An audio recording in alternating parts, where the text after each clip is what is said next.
Jeudi 2 novembre 2023, bienvenue à tous à ce nouveau numéro de votre magazine Info 15. Et pour tout commencer, le candidat président à l'élection de décembre 2023, Moïse Katumbi, s'est adressé à la nation congolaise le mercredi 1er novembre dernier. Dans son discours, l'ex-gouverneur du Katanga a remercié la CENI et la Cour constitutionnelle pour la validation de sa candidature et a exhorté la population de rester vigilant jusqu'à la publication de résultats. Suivez. Congolaises et Congolais. Chers compatriotes, je tiens à saluer l'attitude de la CENI et la Cour constitutionnelle pour le traitement équitable des candidatures à l'élection présidentielle. Je les exhorte à garder la même attitude jusqu'à la fin du processus électoral en vue de redorer l'image de notre pays. Je vous en remercie et vous exhorte à rester vigilants jusqu'à la publication de résultats qui seront la consécration de notre victoire tant attendue. Je tiens également à remercier la communauté internationale pour son appui et son accompagnement dans ce processus dont tous les Congolais attendent une issue heureuse et respectueuse de leur volonté pour un climat post-électoral apaisé. Après examen à la Cour constitutionnelle qualifiée recevable, Joël Billet a déposé sa candidature à la présidentielle de décembre 2023 le mercredi 1er novembre. C'est une deuxième femme à cette course après Marie-Josée Ifoku. Suivez. C'est une deuxième candidature féminine pour l'élection présidentielle de 2023. Après Marie-Josée Ifoku, c'est le tour de Joël Billet à cette course. Ce dépôt est dorénavant effectif 48 heures après l'arrêt rendu par la Cour constitutionnelle en matière de contentieux électoral. Joël Billet s'est rendu ce mercredi à la Commission électorale nationale indépendante. Elle a, dans sa sortie, salué l'exécution de l'état de droit qu'on prône matin, midi, soir dans notre pays. La société civile qui s'est sentie lésée m'a porté pour qu'aujourd'hui je représente bel et bien ses intérêts, qui sont les intérêts de poser les bases d'une république de valeurs. Quand je dis les valeurs, il faut abattre tout ce qui est tribalisme, abattre tout ce qui est tricherie, abattre tout ce qui est mauvaise gouvernance, et l'occasion sera donnée, et donnée en tout cas pour ma candidature pour que les choses se fassent de cette manière. À savoir, la CENI compte désormais 25 candidatures à l'élection présidentielle de décembre 2023 que le maire gagne. Et de l'autre côté, les candidats à la présidentielle de décembre 2023, le prix Nobel de paix 2018, le docteur Denis Mukwege affirme que la RDC devrait avoir un système où il y a deux sanctions sociales. C'était après sa signature du contrat social avec la structure Pona Congo d'Ala Abelima. Aujourd'hui, le moins de 35 ans représente 80% de notre population. Et je pense que nous devons avoir un système où il y a des sanctions sociales. Lorsque les gens ils promettent, ils ne réalisent pas. Lorsque les gens gouvernent par le mensonge et tout le monde le voit et que la population tolère. Lorsqu'on tolère, en fait, lorsqu'on ne peut pas dénoncer le mal, on en devient complice. Et je pense qu'il y a une responsabilité de la jeunesse aussi de pouvoir prendre ses responsabilités et comme on dit, le peuple finit toujours par gagner. Et moi, je crois que tout ce qui est repris dans ce contrat social, c'est réalisable si nous avons la volonté de le faire et de part et d'autre, le gouvernement et le gouvernement.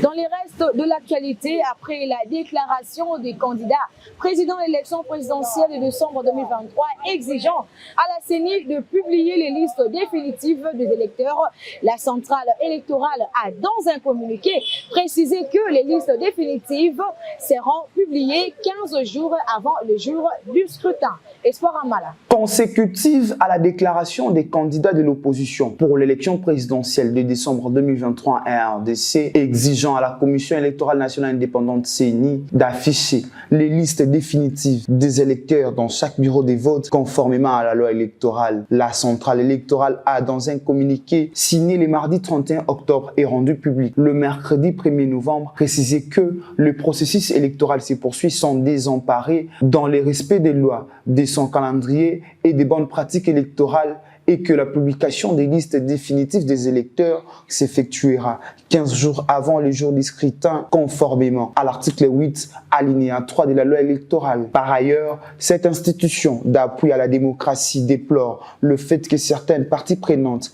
au processus électoral, au lieu d'apprécier les efforts fournis pour tenir les délais constitutionnels, tentent de créer des tensions en vue de justifier une contestation future des résultats du scrutin de décembre prochain. De l'autre côté, la gouverneure de la province de Lualaba, Fifi Masuka Saini, a reçu le 1er novembre dernier dans son cabinet de travail l'inspecteur général des FARDC, Gabriel Amissi, en mission de contrôle physique des effectifs de militaires dans cette province. Espoir Amala. En séjour de travail à Kolwezi dans la province de Lualaba pour le contrôle physique des effectifs des militaires dans la 2e zone de défense, l'inspecteur général des forces armées de la République démocratique du Congo, Gabriel Amissi Kumba, a été reçu le mercredi 1er novembre par la gouverneure des provinces, Fifi Masuka Saini. À en croire les porte-paroles du général Amissi, cette visite s'inscrit dans le cadre des présenter ses civilités à l'autorité administrative de la province. Bon, tout d'abord, l'inspecteur général est en mission de service ici, en mission de contrôle physique des effectifs des militaires dans la 2e zone de défense qui comprend le Haut-Katanga, le Lualaba, le Haut-Lomami et le Tanganyika. Alors, il ne peut pas se passer de l'autorité politico-administrative de la province. C'est pourquoi il est venu présenter ses civilités à Madame la gouverneure. Nous demandons seulement à la population de Lualaba de faire confiance à notre armée. En outre, l'inspecteur général des FARDC a salué l'hospitalité de la gouverneure Fifi Masuka Saini et a remercié le chef de l'État, le commandant suprême des forces armées et de la police, Félix Tshisekedi, pour avoir initié cette mission en vue de connaître le nombre des militaires. Direction Congo central, une surprise agréable dans la journée du lundi 30 octobre par le numéro 1 de la province du Congo central, le docteur Guy Bandou au marché Loutete Kinkela. Le chef de l'exécutif a promis le paiement de 2 mois de taxes pour tous les vendeurs. Suivez cet élément.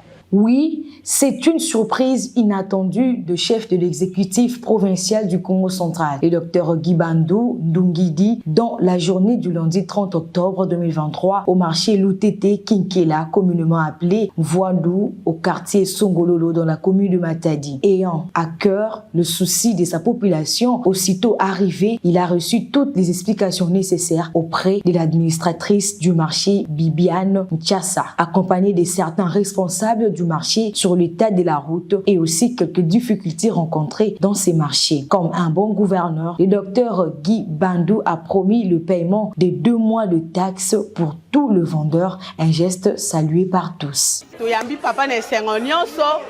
Papa est comme on envoie. Côté cannabis na katia tote kana pasi. To senga papa en tout cas yo mo moni poto za na katia na katia envoie. Ba client ba le mbana kokota. Lukela biso en tout cas solution.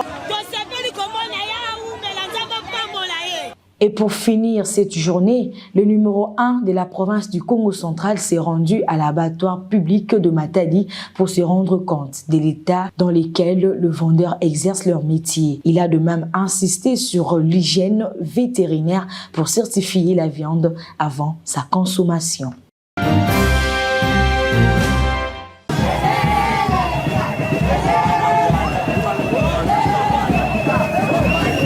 Connu Sous les noms de Bic Rouge, grâce à sa façon de faire, lui c'est Patrick Massoya Bin Ombunga. Nouvelle figure dans la sphère politique, mais ancien dans la vie quotidienne de la population matadienne, grâce à ses actions menées pour les bien-être de tous. Au nom de sa fondation portant son nom, en sa qualité de fils maison, c'est-à-dire natif de la ville de Matadi, Patrick Massoya Bin Ombunga a fait le choix de postuler à l'élection provinciale en 2023 pour mettre en place son savoir-faire, ses multiples stratégies, projets pouvant ramener le développement dans cette partie de la RDC, aussi être défenseur et porte-parole du peuple né Congo auprès du gouvernement provincial qui est central. Témoignage fait par le coordonnateur national de sa fondation, Toms Masunda Mavungu. Patrick Massoya, c'est un philanthrope, c'est une personne qui a vraiment de l'amour envers les gens, qui aime bien aider la population et qui se soucie un peu de la population. Raison pour laquelle Patrick Massoya, étant fils né Congo, il a des soucis de s'intégrer, des soucis d'être proche de sa population. Il est né, grandi à Matadi, et il a voyagé, il a fait un déplacement pour les États-Unis, dont il a passé pendant 20 ans aux États-Unis. Et vu qu'il a toujours ces soucis-là de retourner chez lui, et raison pour laquelle il a l'initiative de créer cette fondation dans le sens d'aider la population matadienne en particulier, et de la province du Congo central en général. Longtemps œuvré dans les aides humanitaires, l'homme au bon cœur, Patrick Massoya, continue d'aider la population dans de multiples besoins. Récemment, il a répondu oui et présent aux patients de l'hôpital général de Kikonda, où il a payé les frais de l'hospitalisation des patients, et il a promis de revenir pour la réhabilitation de l'hôpital de Kikonda, l'hôpital qu'il a vu naître.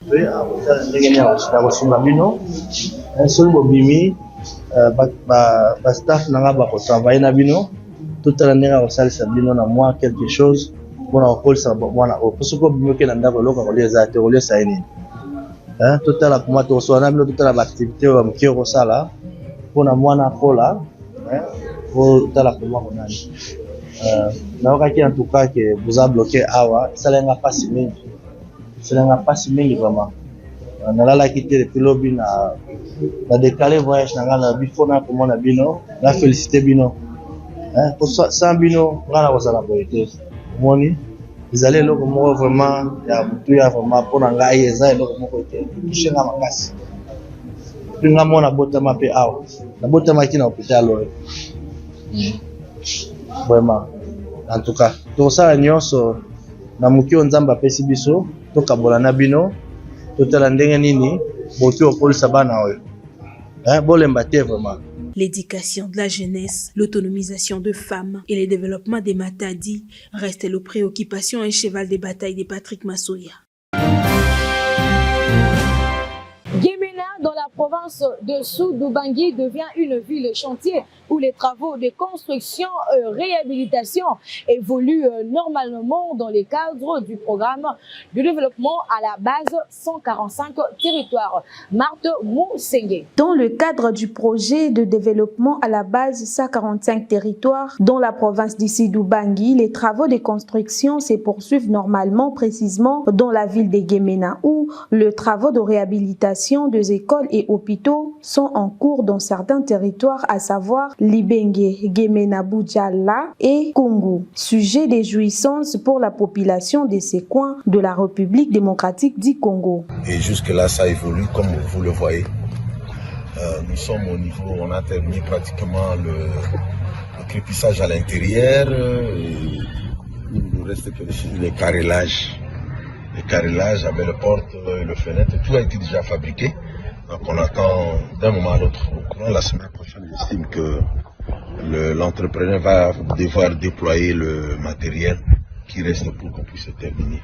Signalons par ailleurs que du côté de l'avenue de l'hôpital communément connu sous le nom TP dans la dite province, les travaux de réhabilitation de la route et construction des caniveaux sont en cours pour permettre la fluidité des transports et lutter contre les inondations.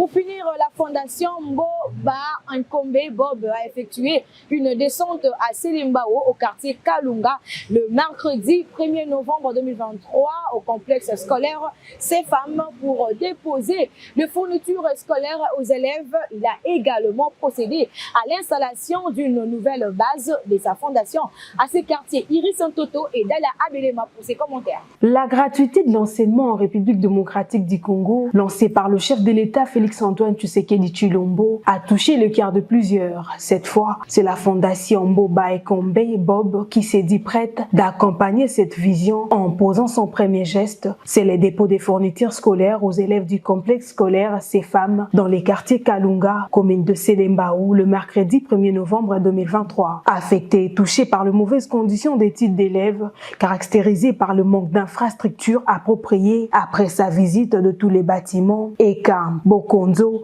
président de cette fondation, a promis de revenir tant soit peu pour aider les élèves à se remettre dans les conditions adéquates. Satisfait du passage de cette fondation à leur école, le professeur et élèves ont exprimé leur satisfaction. Nous remercions la fondation pour avoir passé à nous. Votre présence est une bénédiction envers nous. Nous remercions notre président de la République. Merci la fondation FMB.